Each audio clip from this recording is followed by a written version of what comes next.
Welcome inside the fish tank, everybody. My name is Andrew Sparator, and today I am joined with my co-host Nick Fasella. On Thursday, later tonight, we got Giants versus Eagles. But how are you doing today? I'm doing pretty good. It feels great to be back on this podcast. Unfortunately, we cannot get Thomas Walsh or our number one fan, Vincent Gagliardo, on, but I would like to announce that Thomas Walsh will make his triumphant return to next week's show on Tuesday or whenever we got the opportunity to do it next week to do our recap of this week 7. So Thomas Walsh will be back, and on this show, we've got He's a Monster, thanks Nick Mamay, and we've got our love, hate, and our great bold predictions of the week. So I'm looking forward to it. Yeah, we have yet to hit on our bold predictions, but I think in due time, one of them is eventually going to hit. Yeah, something is to be said that this fish tank crew, fantasy crew, did get its love hates right last week. Yeah, we did hit on a few names, some being Justin Jefferson, who we'll talk about later. Zach Ertz on the hate list. Joe Burrow on the hate list. Julio Jones was a love. Julio There were Jones, questions coming back from the hamstring. Matt Ryan. Yep. And a Who couple had more been terrible up until then. All right, we should just get into it. Yep. So I guess we'll get into our segment from week 6. It is He's a monster! It is He's a Monster. So who is your He's a Monster from week number 6? The player that I have is Derrick Henry. Derrick Henry. He's a monster! Derrick Henry is indeed a monster. Literally, figuratively, however way you want to put it. Derrick Henry is a monster. Last week at home against the Houston Texans in their overtime victory, Derrick Henry, 22 carries, 212 yards, 2 touchdowns, and 2 catches for 52 yards, which equates to 40.4 PPR fantasy points. And I mean, this is just it's mind-boggling to see what Derrick Henry could do. This is what he's got. This is his upside on any given week. This is what he could do. He could just erupt for this massive performance. And we know he's the clear workhorse in this backfield. Nobody is going to take carries away from him as long as he's healthy. And Derrick Henry, I mean, really, when you talk about the best players in fantasy, the only guy I could think of that's better rest of the season is Alvin Kamara. Maybe you would have said Zeke before last week, but with his fumbles and Henry's big performance, no, Derrick Henry's the number 2 overall player in fantasy, and he's just so dominant that nobody can stop him in the NFL. I think he will continue to be a monster week in and week out. Yeah, this guy is just he's huge. He's very intimidating, and I couldn't imagine trying to tackle that guy. I mean, it's not fair. It's not. But Derrick Henry, he's a monster. Yep. So all right. I will get moving on to your monster for the week. Who is it? All right, my monster is Justin Jefferson. He's a monster. Now, Justin Jefferson. Now, this game last week between the Vikings and the Falcons was kind of a blowout for most of the game, and I will admit that a lot of these were garbage catches, but you know what they say, there's no such thing as garbage time in fantasy. Every point is worth the same amount. So he had 11 targets in this game for 9 receptions and 166 yards, along with 2 scores. Now, the question between him and Thielen for the rest of the season is actually a lot closer than a lot of people would immediately think. I mean, this guy, he got double-digit targets. This is his second explosive week. He's his 3rd week of over 100 yards. And I think he plays a key role in this passing game moving forward. And he's clearly the number 2 target on this team. I think the Vikings defense is not really good at all. They're going to be passing a lot. So for the weeks moving forward, you got a startable wide receiver and with a large amount of upside that can hit on any week. Yeah, you said that Jefferson had 11 targets. Adam Thielen only had 5 and 3 catches. So things seem to be trending Justin Jefferson's way in Minnesota, and he can only get better from here. Yeah. Justin Jefferson. He's a monster! And that wraps up our Oh, I could put it away. He's a Monster segment. All right, I'm moving ahead to our love hates for the week. Svarator, who is your first love? All right, my first love. Don't recall if he was a love last week. He probably was, but it's Matthew Stafford, quarterback of the Detroit Lions. This week he gets the aforementioned Atlanta Falcons defense, who is giving up 29.7 points per game to opposing quarterbacks. So that is, if you have a quarterback against the Falcons, the odds of them being the QB1 are a lot greater than them not being the QB1. And in what should be a shootout, as the Falcons' offense with Julio Jones is good, I think that Stafford throws for over 300 yards, probably 4 touchdowns, just the usual outing against the Falcons. And I think the Atlanta Falcons is a dream matchup for opposing quarterbacks, as they have a good enough offense where it's going to be, both teams are going to have to pass to keep up with each other. So Matthew Stafford is my love. Yep, couldn't agree more. I mean, anybody who plays the Atlanta Falcons is poised for a big breakout game. And that's going to correlate to my first love of the week, which is Kenny Galladay, wide receiver of those Detroit Lions who play the Falcons. And any fantasy player against the Falcons is great. We know the Falcons, they can put up points, but their defense is really bad. So it's going to force the other teams to play back at them and put up points to match the Falcons. And I just don't think there's any way Kenny Galladay can't be a big part of what we expect for a big game for Stafford and the Lions. I mean, Galladay, he's been sort of underwhelming. People are drafting him in late second, early third round, really expecting him to maybe step up into that elite tier of wide receivers. And he's been pretty good, but he's been mediocre. Yeah. He's been mediocre. I know he had 4 catches for 105 yards last week.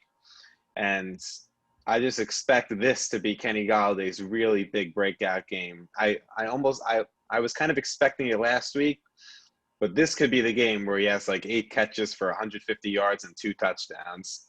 And there's really no stat or no reason why he can't do that against this Falcon defense.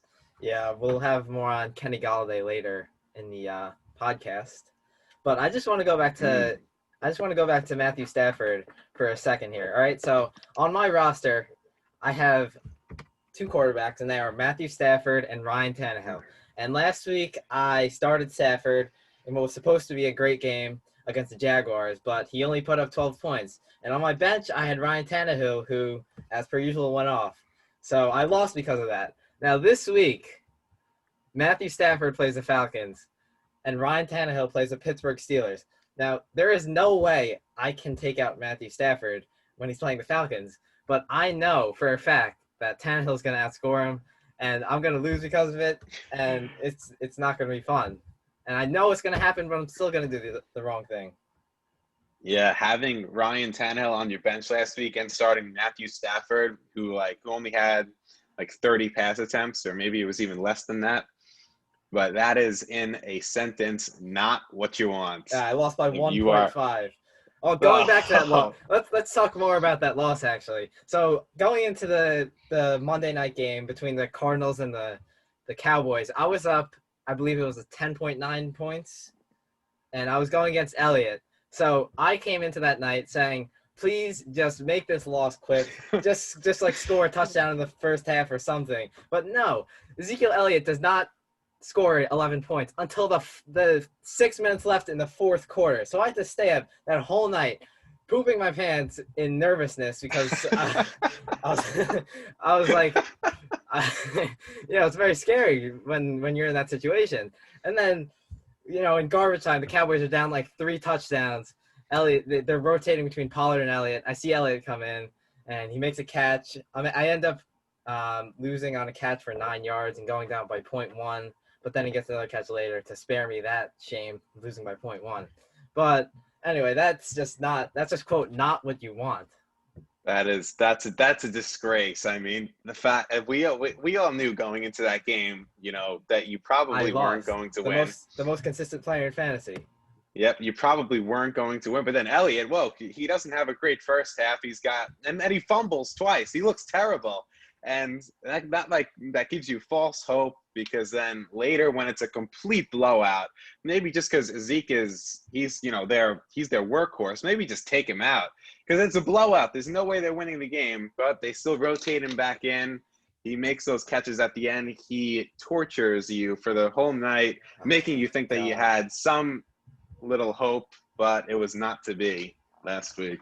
Yeah, I mean, he had 10 targets. He's a running back who had 10 targets. I mean, Andy Dalton, can you throw the ball down the field instead of just checking down every play? It's a disgrace. This team is a disgrace. If I had to make power rankings, they'd probably be like 30th. They got nothing going for him. 30th behind, and just in front of the Jets and Giants. But yeah, that whole situation is not what you want if you're a fantasy owner. No. All right, moving ahead to my second love of the week. It's quarterback Aaron Rodgers. And you might be asking yourself, why is Aaron Rodgers a love this week? He just looked like a high school quarterback last week against the Buccaneers, only throwing for like 112 yards and a couple of picks. And in a game where the Packers just couldn't move the ball at all ever since the touchdown drive early in the game. And here's why I've got Rodgers as a love. I expect this might be the biggest bounce back performance we have ever seen in the NFL. Aaron Rodgers is not who he was last week. He usually never turns the ball over, and that offense was moving the ball so great. He's still going to connect with Devontae Adams and all of his other receivers, and they still got Aaron Jones and Jamal Williams and those guys. This is still one of the better offenses in the league. Are the Texans really going to stop them this week? I mean, the Texans are one of the worst defenses in the league. Last week, giving up 42 to Tennessee, and they're getting a pissed off Aaron Rodgers led Green Bay Packers this week. I expect a big Devontae Adams game, and I just don't see. I just think Rodgers is one of those guys that he thrives off of motivation and doubters. They drafted Jordan Love to be his heir apparent this year, and he's responded with an MVP level first 6 weeks. And I just expect Rodgers and the Packers to be in a big bounce back spot, and I would definitely start him. For fantasy this week. Must start. Yeah, I don't see how the Packers lose this game, honestly. I mean, you don't come off a loss like that lightly if you're Aaron Rodgers, and you come out slinging in the next game.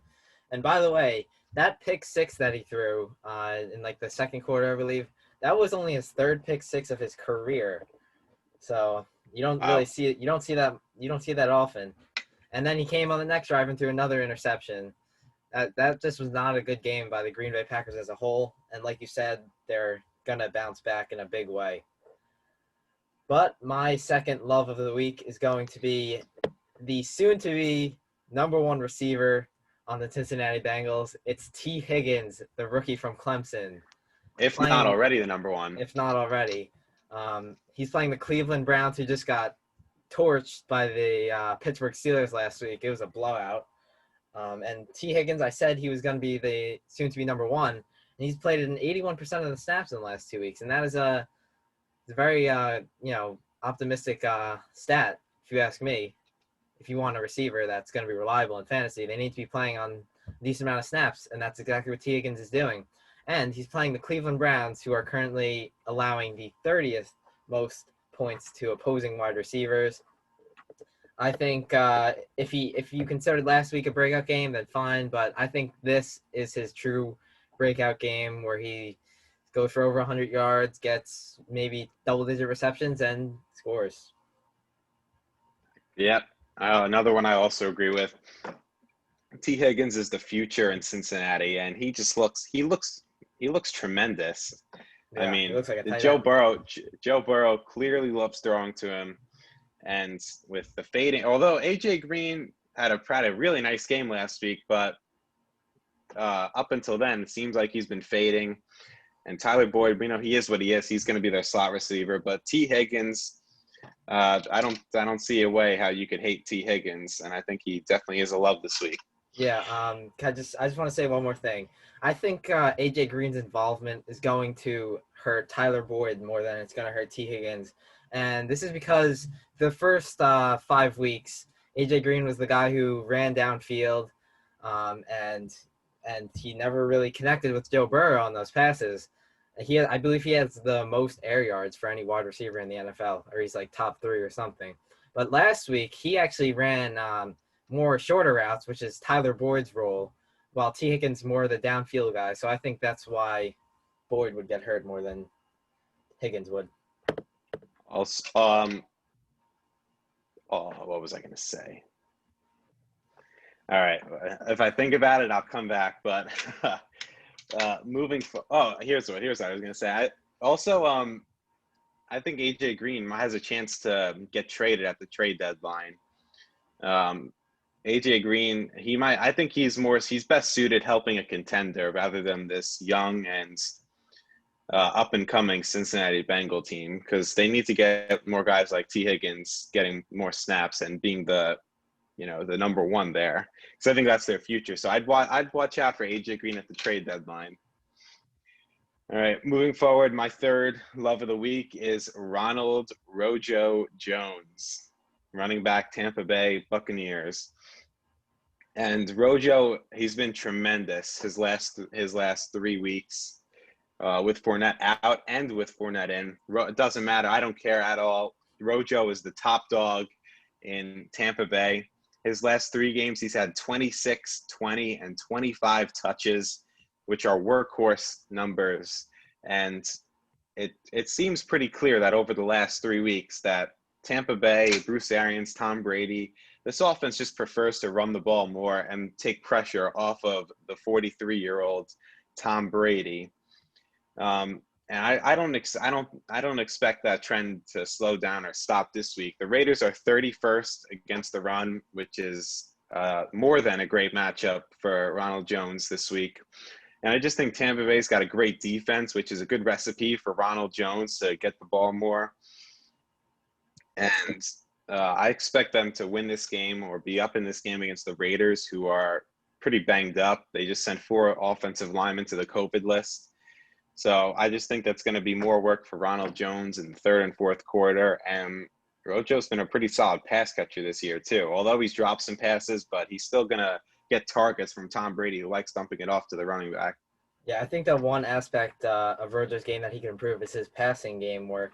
And if he can catch all of his targets, or at least most of them that are thrown to him without those drops that make him look stupid, I think he can be an elite running back in the NFL. From a pure football perspective, when you hand this guy the ball, it's basically a guaranteed broken tackle, and it's basically guaranteed that he's going to fall forward, which is a very undervalued trait of a running back, that they always fall forward, and he just looks really good out there. Absolutely. My final love of the week is Terry McLaurin of the Washington football team, and he gets the epitome of the defense of the NFL, the Dallas Cowboys, who are currently allowing 44 points per game to wide receiver corps as a whole. And in this offense of the Washington football team, McLaurin is the lone receiver. I mean, there's really no one else that they can reliably throw to. And he's getting 37% target share, which is a really tremendous number. So I just think that Terry McLaurin against the Dallas Cowboys defense is just going to, do what he's been doing and go off. Absolutely. No reason to expect anything but that against, you said it, this just dreadful, disgraceful, peewee, high school level defense that is the Dallas Cowboys. All right, that concludes our loves for the week. We move on to our hate. I'll give my first hate.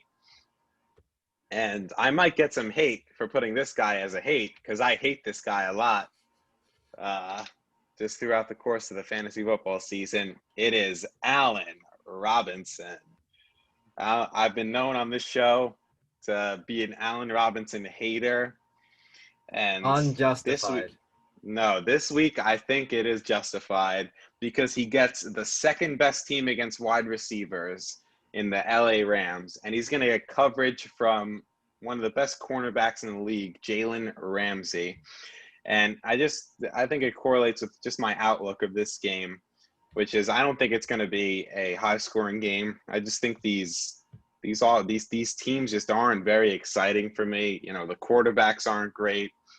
So I don't see this as a recipe for, you know, a lot of scoring. And I think if Allen Robinson has a decent game this week, it's going to be because he scores a touchdown. There's nothing exciting about Allen Robinson and the Chicago Bears, and there's nothing exciting about this game at all. Well, there doesn't need to be anything exciting about it as long as he produces, and he's getting so many targets. There's just no way he doesn't produce, even against. Well, I don't think he is. You don't think he's getting the targets? No, I think he's getting the targets. I just don't think it's going to happen for him this week. He might get like 8 targets and 2 catches this week. Oh, that's questionable.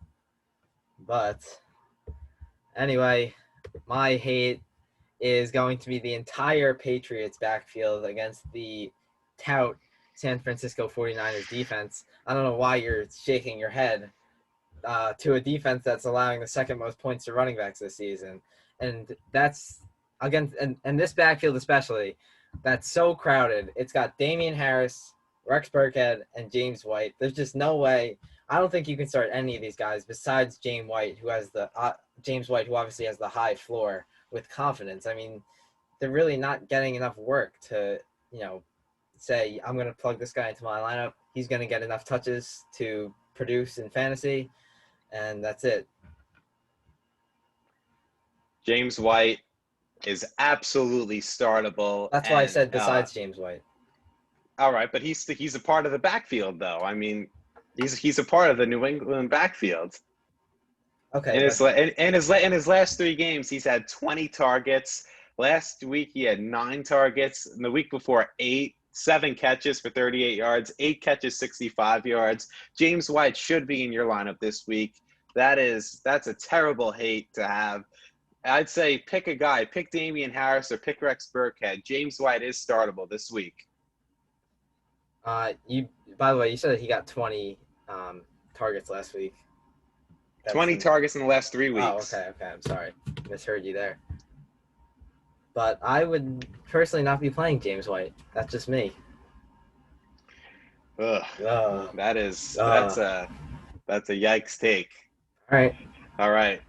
Moving on to my second hate of the week. It is DJ Chark, and I just think it's a tough matchup for Chark against the LA Chargers, who I think have I think the Chargers are a pretty underrated defense.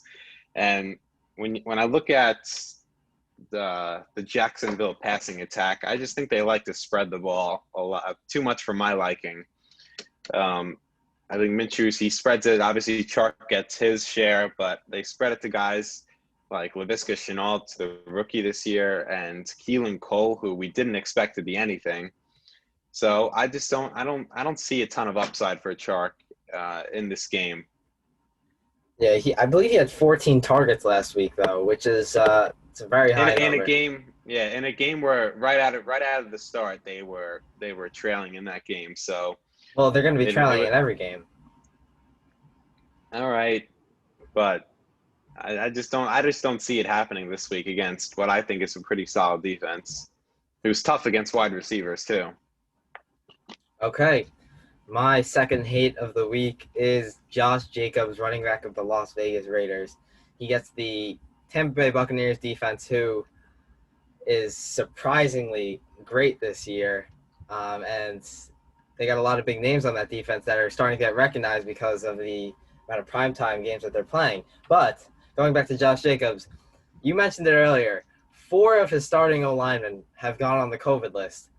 And that right there is just a blaring siren to be cautious about Josh Jacobs. Now, I'm not saying to take him out of your lineup because you drafted him in like the first or second round, so you got to play him obviously. But I'm not saying I'm saying that you should be cautious that he's not going to reduce as you would like, because the Tampa Bay Buccaneers defense the last 2 weeks they played the Bears and the Packers. They held David Montgomery to 10 carries for 29 yards.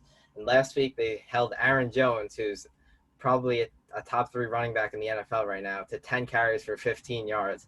Those are just really ugly numbers. And I don't think Josh Jacobs, without 4 of his starting linemen, is going to be able to do anything either. I don't know about Aaron Jones being a top 3 running back, but that's not the point.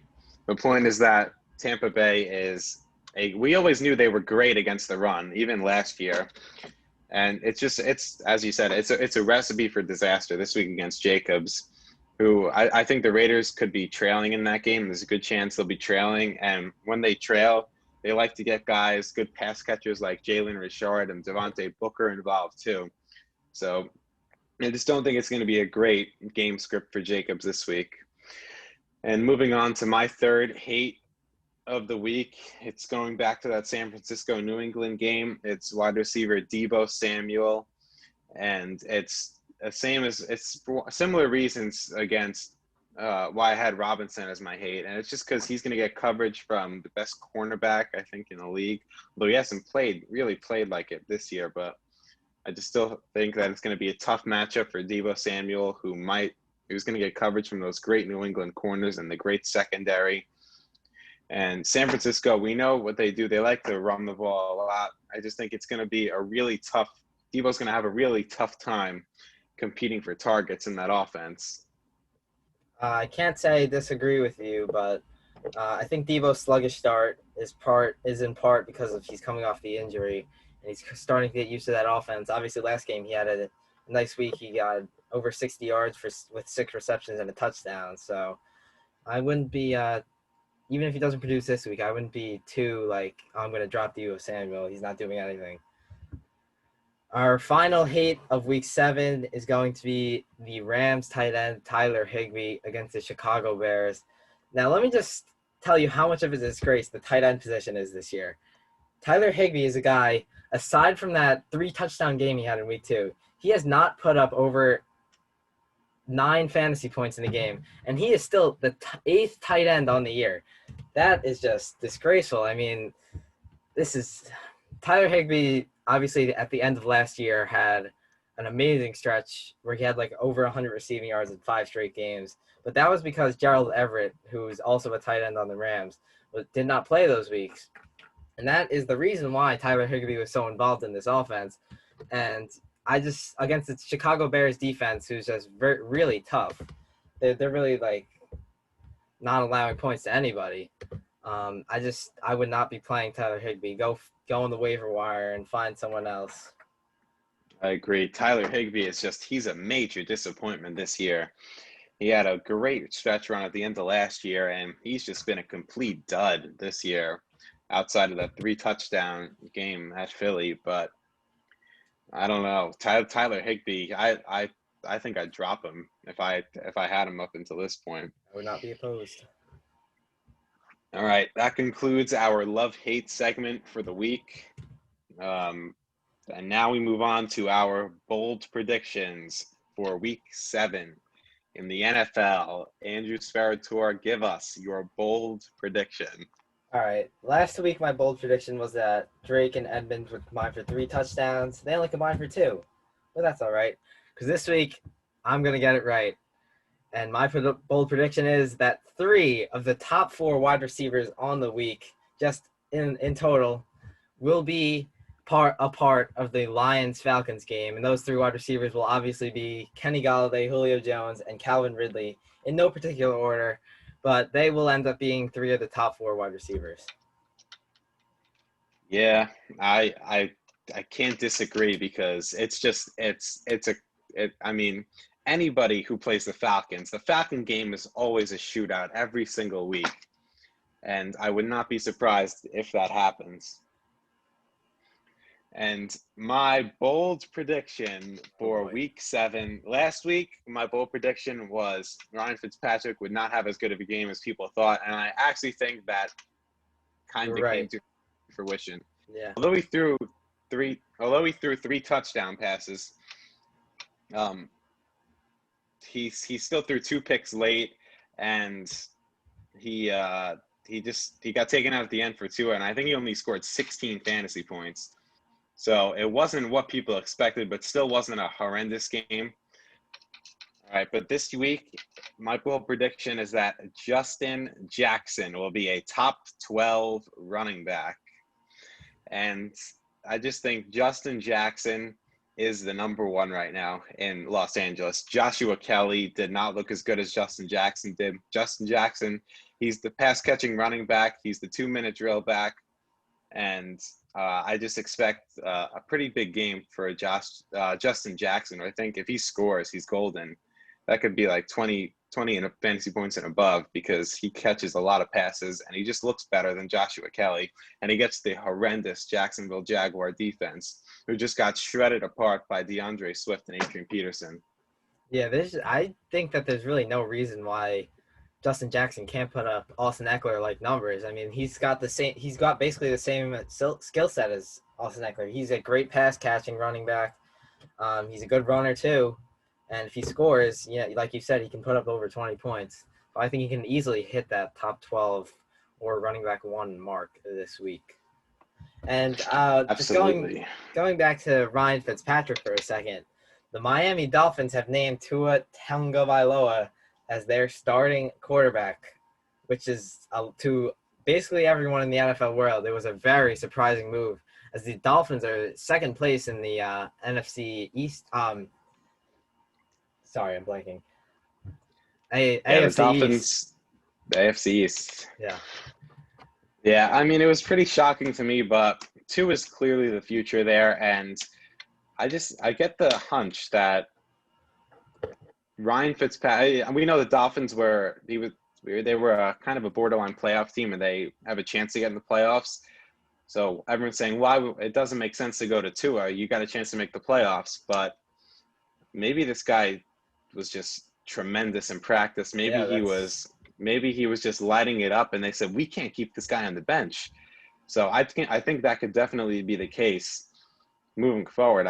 I would not be surprised if Tua has a pretty big blow-up game within his first 3 starts in the NFL, and that is why I rostered him in our league. And I expect him to be a pretty nice option moving forward late in the season. All right, that does it for our Week 7 preview. Along with our little Week 6 review with He's a Monster. Thank you for listening, as always. If you are listening to this and you're not subscribed, I really don't know what you're doing. There's no point in not subscribing. But we will see you next week, along with the return of Thomas Walsh. So enjoy the terrible Thursday night game as per usual.